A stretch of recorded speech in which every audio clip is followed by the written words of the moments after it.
भारत माता की जय। भारत माता की जय। आज के इस कार्यक्रम में स्वदेशी जागरण मंच के राष्ट्रीय संगठक जिनको अभी हम सुन रहे थे, ऐसे आदरणीय सतीश जी, और इस संस्था के संस्कृति यूनिवर्सिटी के चांसलर सचिन गुप्ता जी, जो लगातार कई स्थानों पे दिव्यांगों की भी मदद कर रहे हैं, उनकी सेवा कर रहे हैं, और इस यूनिवर्सिटी को आयुर्वेदिक के क्षेत्र में भी एक यूनिकनेस के नाते स्थापित करने का काम किया, और 13 से अधिक स्टार्टअप चल रहे हैं इस यूनिवर्सिटी में।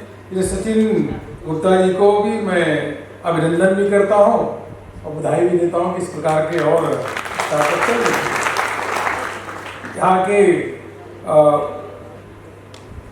Vice chancellor Sachin Gupta ji chancellor, यहाँ के कुलपति आदि तन्मय गोस्वामी जी, रजनीश त्यागी जी जो कार्यक्रम के पूरे कन्वीनर हैं, और उससे पहले जिनको हमने सुना 3000 से अधिक लोगों को नौकरी देने का काम किया। उद्योग क्षेत्र में तो उनका नाम है ही है, उसके साथ समाज से सेवी भी है और बहुत बड़े चिंतक भी हैं। ऐसे पूरन डावर जी, तालियां बजाइए पूरन डावर जी के लिए। यही पास के रहने वाले, इसी मिट्टी के रहने वाले, मुंबई में जाकर के जिन्होंने फिल्म जगत में अद्भुत नाम कमाया है, ऐसे प्रकाश भारद्वाज जी, और यहाँ के विभाग के संचालक प्रणमादरणीय वीरेंद्र मिश्रा जी, उपस्थित इस यूनिवर्सिटी के छात्र छात्राएं, अध्यापक और यहाँ पे उपस्थित गणमान्य व्यक्ति जो हमारे समक्ष बैठे हैं। आज के इस कार्यक्रम में मैं आया हूँ तो मुझको लगता है एक सुखद संयोगी है कि पंडित दीनदयाल जी की जन्म जयंती पूरे देश भर में मनाई जा रही है, और विशेष रूप से इस मथुरा क्षेत्र में 23 से 25 3 दिन की उनकी जयंती मनाई जा रही है। उसी के संदर्भ में यह कार्यक्रम रखा गया है, और यह भी सुखद संयोग है कि 17 सितंबर से जो देश के यशस्वी प्रधानमंत्री, विश्व के सबसे लोकप्रिय नेता नरेंद्र मोदी जी का जन्मदिवस, उसको भी 17 सितंबर से 2 अक्टूबर तक हम लोग समाज के साथ मिलकर के विभिन्न सेवा के कार्यक्रमों के साथ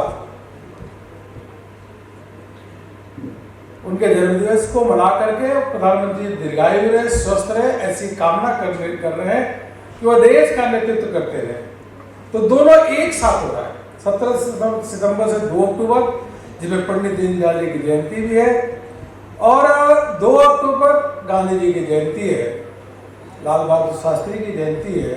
तो इस सुखद संयोग में इस यूनिवर्सिटी में, विश्वविद्यालय में बोलने का मौका मिला, और उसमें से भी जो आप लोगों ने जो विषय चुना, वह विषय बहुत ही रिलेवेंट है, क्योंकि आज विश्व की अर्थव्यवस्था जिस प्रकार से उथल पुथल है, आपने देखा कि श्रीलंका में मारामारी हो रही है, ब्रेड तक नहीं मिल रहे हैं, दूध नहीं मिल रहे हैं, पाकिस्तान में भी यही स्थिति है, और यहाँ तक यूरोपियन कंट्री है, वहाँ पे भी यूके की स्थिति में देखिए, वो यूके में भी उथल पुथल है। वहाँ किसी से बात करिए तो इस समय लंदन में भी स्थिति यही है कि उनकी अर्थव्यवस्था गड़बड़ाई हुई है।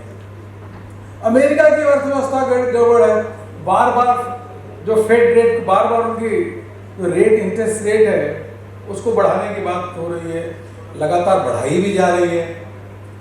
और कुछ देश ऐसे हैं, जो टर्की है, 80% का इन्फ्लेशन कोई कल्पना कर सकता था, ऐसे ही श्रीलंका में 70%, अलग अलग देशों में इस प्रकार की अर्थव्यवस्था गड़बड़ाई हुई है। उस समय सबसे महत्वपूर्ण विषय है कि हम आत्मनिर्भर कैसे रहें, और उस परिस्थिति में भारत अपने आप को इन्फ्लेशन रेट भी कंट्रोल किया है और हम फास्टेस्ट ग्रोइंग इकोनॉमी भी है। उस समय यह सब्जेक्ट आत्मनिर्भर भारत, पंडित दीनदयाल जी का चिंतन और आत्मनिर्भर भारत, यह सब्जेक्ट जो चुना है, तो इस ऐसे रिलेवेंट सब्जेक्ट को चुनने के लिए जो 3 दिन तक आपका कॉन्फ्रेंस चलेगा, मैं रजनीश त्यागी जी को इस सब्जेक्ट चुनने के लिए ढेर सारी अभिनंदन करता हूँ। इससे अधिक उपयुक्त कोई भी सब्जेक्ट नहीं हो सकता। जब विद्यार्थी बैठे हैं, आपको बहुत कुछ सीखना है, डिस्कशन करना है, इससे उपयुक्त कोई सब्जेक्ट नहीं हो सकता जो आपने इस रिलेवेंट, आज के समय में जो रिलेवेंट सब्जेक्ट चुना है। देश की आज़ादी के समय देश तो आज़ाद हो गया, लेकिन देश की आज़ादी के बाद में क्या हमारे अर्थतंत्र होना चाहिए, क्या हमारी आर्थिक नीति होनी चाहिए, इसके बारे में पंडित दीनदयाल जी ने एक अर्थनीति देने का काम किया। क्योंकि आप सबको मालूम है, जैसा भी प्रवक्ता जो वक्ता है उन्होंने बताया कि देश की आज़ादी के समय स्थिति, उससे पहले की जो स्थिति थी, पहले मुगलों ने फिर अंग्रेजों ने भारत को लूटा। भारत एक समय सोने की चिड़िया होती थी, लेकिन पहले मुगल आए, मुगल के बाद अंग्रेजों ने भारत को लूटने का काम किया। और अंग्रेज वही काम करते थे कि जिससे कि यहाँ का रॉ मटेरियल विदेशों में जा सके और वहाँ के उत्पाद, मतलब कपड़े हैं इत्यादि, खाने पीने की वस्तुओं को विदेशों से है, यहाँ से कपास से लेकर के अन्य चीजें विदेशों में जाए, तो रॉ मटेरियल एक्सपोर्ट हो और हम डिपेंडेंट रहे बाहर के देशों में। जो कंज्यूमर की गुड्स है, जो खाने पीने की चीज है, वह बाहर से इंपोर्ट होती थी। तो पूरी तरीके से देश की आजादी के समय हम पूरी तरीके से विदेशों पर निर्भर थे। आत्मनिर्भर भारत, आत्मनिर्भर तो थे ही नहीं। यहाँ तक कि जैसे अभी आपने बताया हमारे आदरणीय सतीश जी ने, हमारे पास गेहूं अनाज ही नहीं था, हमारे पास अनाज तक नहीं होता था कि हम इतना उत्पादन करें कि अनाज लोगों को दे सके। और अमेरिका से सड़े हुए, बाहर के देशों से सड़े हुए गेहूं आते थे।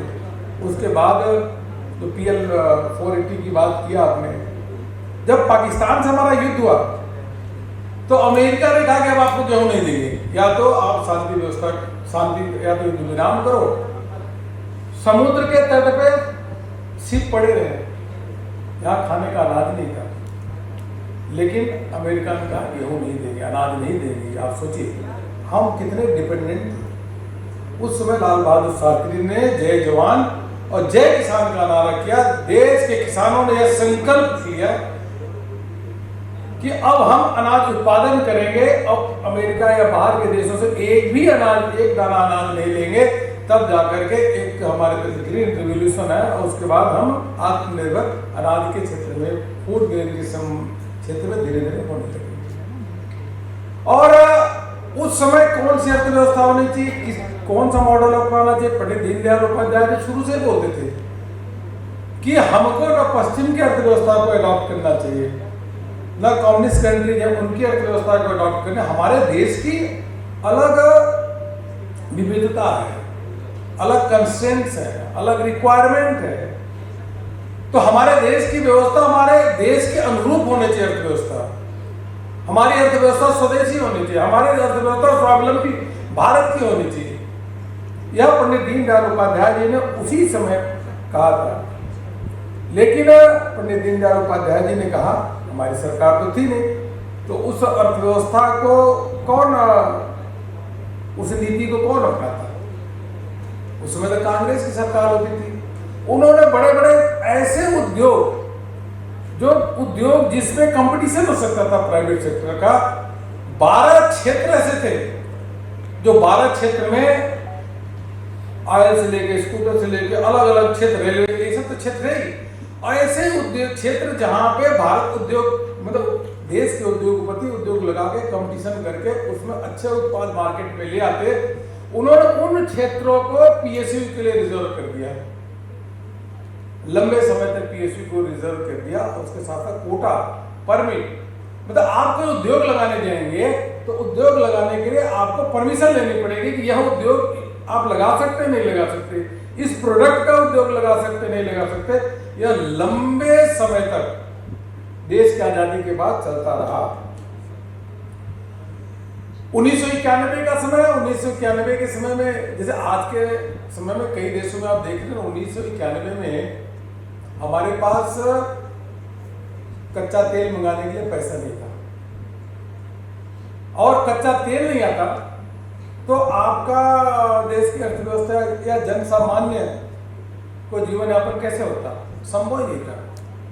यहां से सोना गिरवी रखना पड़ा, पीएसयू की हालत खराब थी, सोना गिरवी रखना पड़ा, हमारे पास फॉरेक्स रिजर्व ही नहीं था। जैसे आप समझना हो तो आप समझिए कि श्रीलंका की स्थिति क्यों खराब हुई। श्रीलंका के पास फॉरेक्स रिजर्व था नहीं, जब फॉरेक्स रिजर्व नहीं होगा, श्रीलंका के पास नहीं होगा, तो उनको तेल बाहर से मिलेगा नहीं, क्रूड ऑयल। और क्रूड ऑयल हो चाहे गैस है, हम बाहर पे डिपेंडेंट है, क्योंकि हमारे पास नेचुरल रिसोर्सेज है नहीं, तो हमको बाहर से ही इंपोर्ट करना पड़ेगा, हमारे पास तो है नहीं। जो नहीं है तो उसके लिए क्या करेंगे। तो अब श्रीलंका में जब ऑयल नहीं मिल रहा है, क्योंकि आपके पास फॉरेक्स रिजर्व नहीं है, तो जो ऑयल नहीं आएगा, डीजल पेट्रोल नहीं आएगा, तो आपके जो बोट्स है, मछुआरों के बोट्स, वो समुद्र में चल नहीं पा रहे। जो समुद्र में वो चलेंगे नहीं तो मछली पकड़ेंगे नहीं, और मछली नहीं पकड़ेंगे तो मछली का एक्सपोर्ट नहीं होगा, तो मछली का एक्सपोर्ट नहीं होगा तो फॉरेक्स गिरता चला जाएगा। सबसे बड़ा एक्सपोर्ट तो फिशरीज का वहां पे करते हैं। उसी प्रकार से जब आपके ट्रांसपोर्ट के डीजल पेट्रोल का दाम बढ़ जाएगा तो ब्रेड का भी दाम बढ़ेगा, आपका दूध का भी दाम बढ़ेगा, फल फूल सब्जी का भी दाम बढ़ेगा, क्योंकि ट्रांसपोर्टेशन कॉस्ट इतनी अधिक बढ़ गई, डीजल पेट्रोल की उपलब्धता ही नहीं थी। इस संदर्भ में सोचना पड़ेगा कि भारत जो है कि आज स्थिति क्या है, forex reserve highest ever, Bharat के फॉरेक्स रिजर्व जो है सबसे अधिक फॉरेक्स रिजर्व अभी प्रधानमंत्री मोदी जी के कार्यकाल में हुआ, इसलिए हमको उसकी समस्या नहीं है। और फिर 91 के बाद जो इस चीजों को समझा, तब जाकर के उस समय सरकार जो थी 91 के बाद लिबरलाइजेशन, इकोनॉमिक लिबरलाइजेशन की शुरुआत हुई कि नहीं भाई अब कोटा परमिट सिस्टम को खत्म करो। और उस समय जो बता रहे थे, उस समय जो अभी आईटी के क्षेत्र में रिवोल्यूशन आया, और एक समय था जो भारत के जो बच्चे थे, भारत के लोग जो विदेशों में दिखते थे, तो लोग कहते थे भारतीय है, इसको कोई जानकारी नहीं होगी, इसको ज्ञान नहीं होगा, इस दृष्टि से देखते थे। 1991 के बाद जो रिवोल्यूशन आया, वो आईटी के क्षेत्र में हमारे टैलेंट जो यहाँ के थे, उन लोगों ने आईटी के क्षेत्र में काम करना शुरू किया, विदेशों में सीईओ भारत के होने लगे।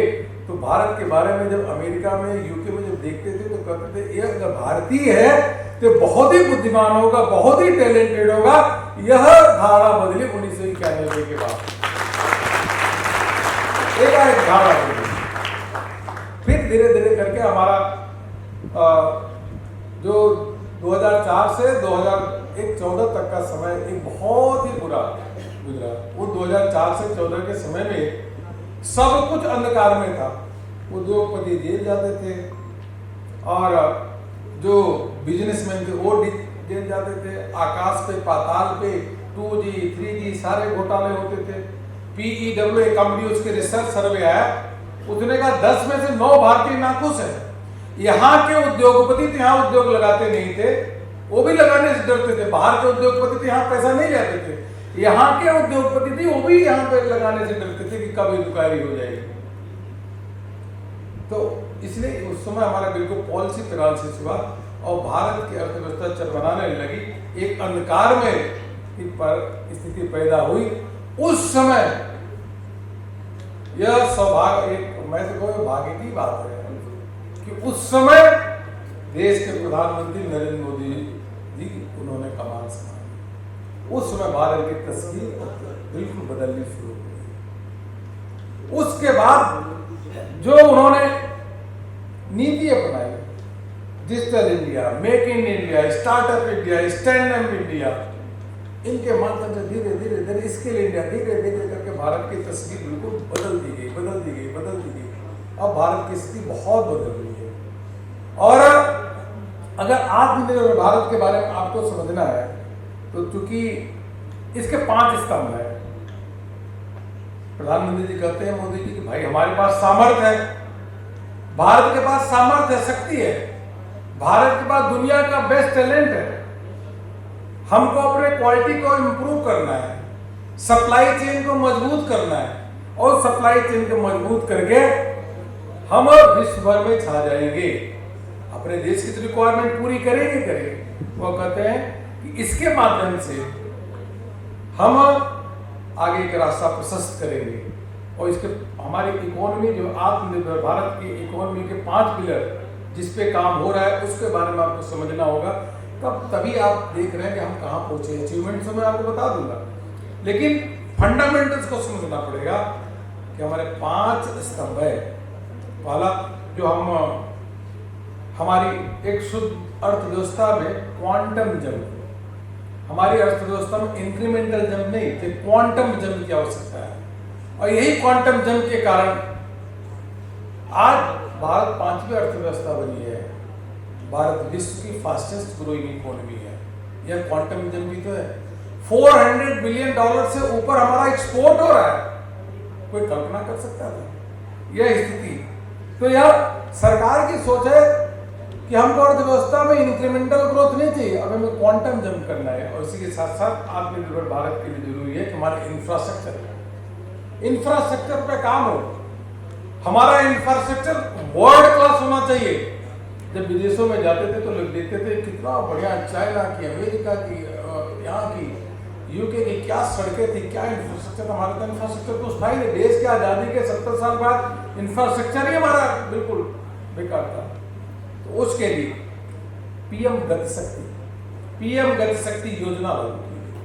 पीएम गति शक्ति के माध्यम से कोई 10-20 लाख करोड़ रुपए पीएम गति शक्ति के माध्यम से अर्थव्यवस्था में खर्च करने का जो टारगेट लिया गया वो 10-20 लाख नहीं, 100 लाख 100 लाख करोड़ रुपए इंफ्रास्ट्रक्चर सेक्टर में खर्च किए। और उस इंफ्रास्ट्रक्चर सेक्टर के माध्यम से हमारे national highway 1,13,000 national highway kilometre बने हैं। और स्केल और स्पीड सरकार के सोच में बदलाव भी। पहले होता था कि इतना काम जो है मतलब 1 साल में कितना काम करोगे, अब ये हो गया कि पूरा काम कब समाप्त करोगे। पहले 12 किलोमीटर सड़कें बनती थी नेशनल हाईवे के, अब 37 किलोमीटर सड़कें बन रही है।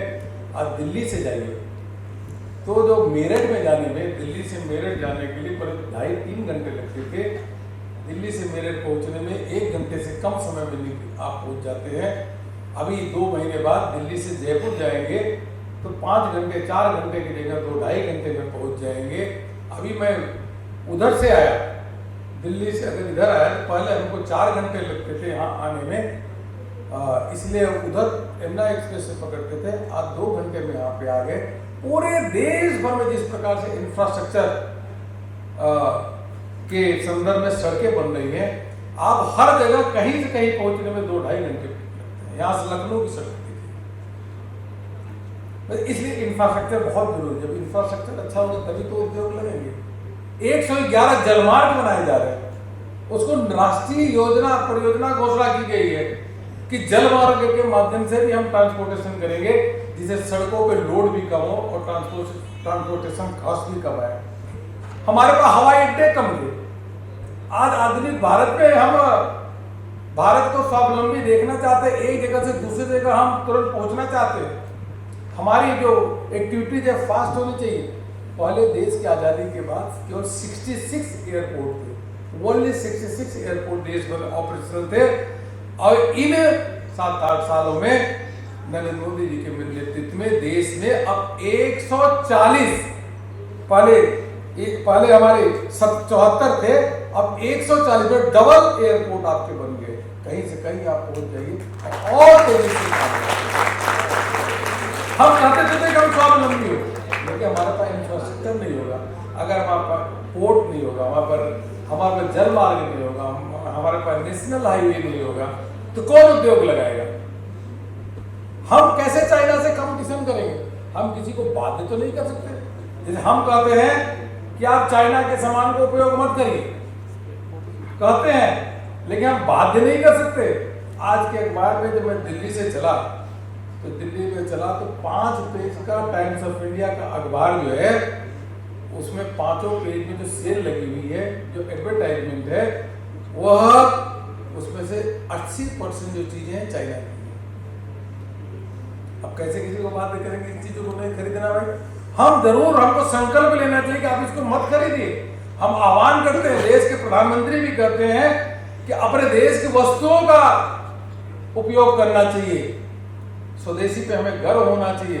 लेकिन इसके साथ साथ हम नारा भी देंगे, स्लोगन भी देंगे, संकल्प भी लेंगे, लेकिन हमको जब तक वैकल्पिक हम व्यवस्था नहीं अपने स्थापित करेंगे, जब तक भारत में ही सस्ते सामान क्वालिटी वाले नहीं उत्पादन कर पाएंगे, तो हम आत्मनिर्भर भारत की कल्पना को पूरा नहीं कर सकते।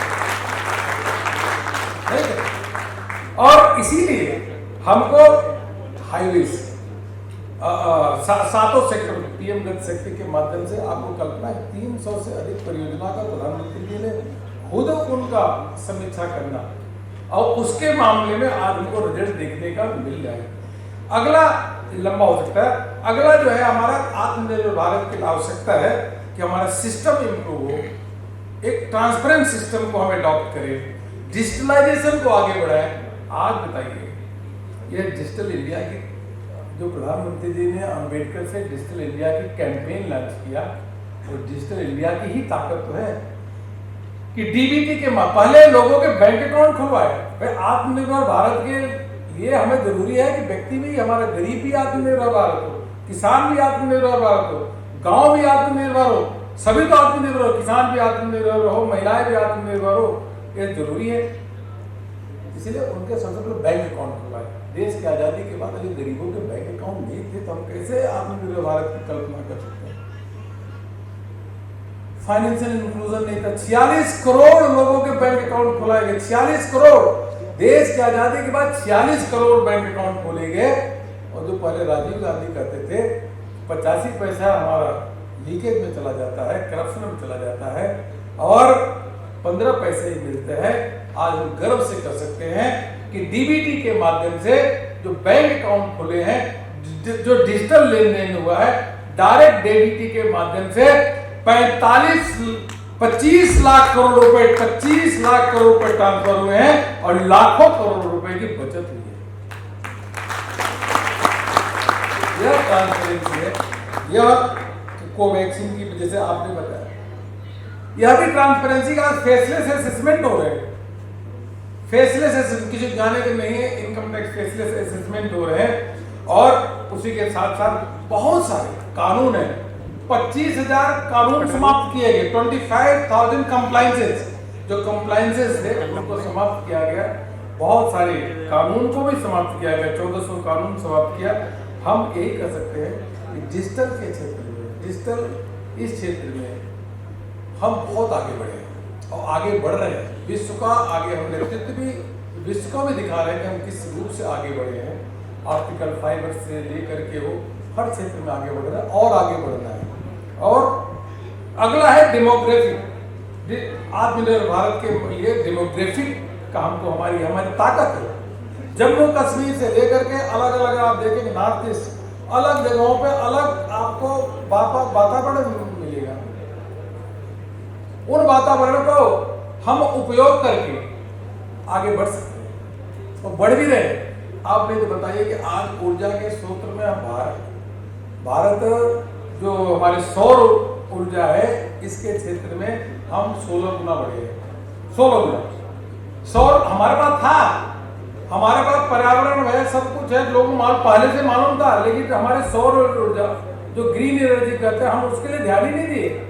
और जब तक ग्रीन एनर्जी के लिए, सौर ऊर्जा के लिए, अल्टरनेट एनर्जी के लिए ध्यान नहीं देंगे, तो हम क्रूड ऑयल के लिए हम तो गल्फ कंट्रीज पे डिपेंडेंट रहेंगे।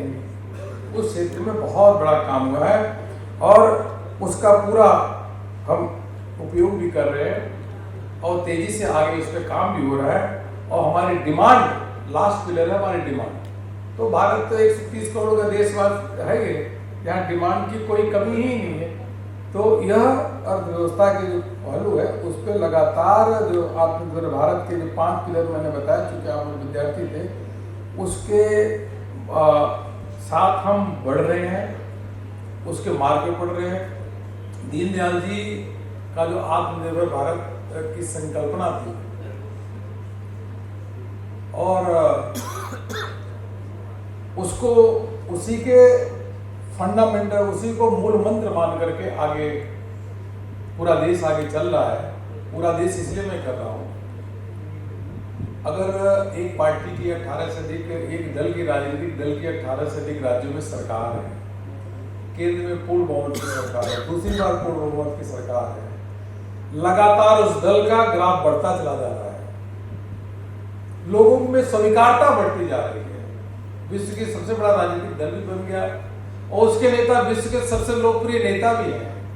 अगर उस राजनीतिक दल की मूल आत्मा के यह दल बढ़ क्यों रहा है, सरकारें अच्छा काम क्यों कर रहे हैं, सरकारें रिपीट क्यों हो रही हैं, इन्होंने कुछ, इनमें तो मूल तत्व तो होगा ना। तो यह मूल तत्व जो है, जो मूल दर्शन जो हमने अडॉप्ट किया, जो आइडियोलॉजी है, वह एकात्म मानववाद भारतीय जनता पार्टी का यह मूल दर्शन है, पंडित दीनदयाल जी ने दिया है और राष्ट्र की एकता अखंडता के संकल्प के साथ अंत्योदय के लक्ष्य को लिए हम प्राप्ति के लिए बढ़ रहे हैं। यही हमारी पार्टी का, जो पार्टी के महामंत्री ने बताना जरूरी है और इसी के आधार पे हम बढ़ रहे हैं, इसी दर्शन के आधार पर बढ़ रहे हैं, इसी मूल मंत्र को लेकर के आगे हम चले हैं। और यह दोनों चीजें अगर कोई दिया है तो यह देने का काम मूल दर्शन भी, मूल चिंतन भी, हमारे लक्ष्य को भी निर्धारित करने वाले कोई व्यक्ति थे तो वह हमारे प्रेरणा के स्रोत पंडित दीनदयाल उपाध्याय जी यहाँ पे, उन्हीं के मूल मंत्र को मान करके हमारे देश के प्रधानमंत्री जी से लेकर के हम सभी उस पे हम काम कर रहे हैं और इसीलिए आज देश आगे बढ़ रहा है। बहुत सारे, तो किसी दिन खाली समय में मिलेगा तो आपको बताएंगे कि क्या क्या और काम हुआ है, आखिर हमारे एक्सपोर्ट क्यों बढ़ रहे हैं, हम आत्मनिर्भरता क्यों कैसे बढ़ रहे हैं, पीएलआई के क्षेत्र में कितना बड़ा, मतलब क्या क्या कदम उठाया गया। पीएलआई से लेकर के यह भी प्रधानमंत्री जी के ही देन थी कि 14 सेक्टरों में आज हमारा जो खिलौना 1700 करोड़ रुपए का एक्सपोर्ट हुआ। मैं आपको बताऊं, खिलौना अब इम्पोर्टर नहीं, खिलौना का नेट एक्सपोर्टर भी है और मोबाइल जो है, मोबाइल के भी हम 45,000 करोड़ रुपए एक्सपोर्टर है। 268 कंपनियां मोबाइल की एक्सपोर्टर है। आने वाले समय में दूर नहीं है जब हमारे टेक्सटाइल पार्क, हमारे टॉयज पार्क, हमारे फार्मास्यूटिकल पार्क, इनकी जो स्थापना हो रही है, एक बार इनकी सब स्थापना जो हो रही है पूरी हो जाए तो आने वाले समय में आप मान के चलो भारत ट्रेड डेफिसिट नहीं रहेगा, भारत ट्रेड सरप्लस होगा और वास्तव में तब भारत विश्व को आर्थिक क्षेत्र में, बाकी आध्यात्मिक क्षेत्र में तो नेतृत्व कर ही रहे, उस दिन हम भारत आर्थिक क्षेत्र में भारत पूरे विश्व का नेतृत्व करेगा। और हम तो तीसरे स्थान पे 2027 के भारत की तीसरी अर्थव्यवस्था के लिए 2027 तक का लक्ष्य को लेकर के चल रहे हैं। हमारे सतीश जी ने जो कहा है, मुझको लगता है कि उनका भी जो बात है वो अभी सपना पूरा होने वाला है कि भारत दूसरी अर्थव्यवस्था 2030 तक पहुंचेगा और आने वाले समय में जो स्वामी विवेकानंद जी ने कहा था भारत पूरे विश्व का नेतृत्व करेगा। और आज आदरणीय सतीश जी ने भी कहा कि आने वाले समय में भारत विश्व का नेतृत्व करेगा। हमें पूरा विश्वास है कि अर्थ क्षेत्र में भी भारत विश्व का नेतृत्व करेगा। आपने यहाँ बुलाया, मुझे बहुत बहुत हृदय से आपका आभार व्यक्त करते हैं। बहुत बहुत धन्यवाद। Thank you very much, sir, for sharing such a profound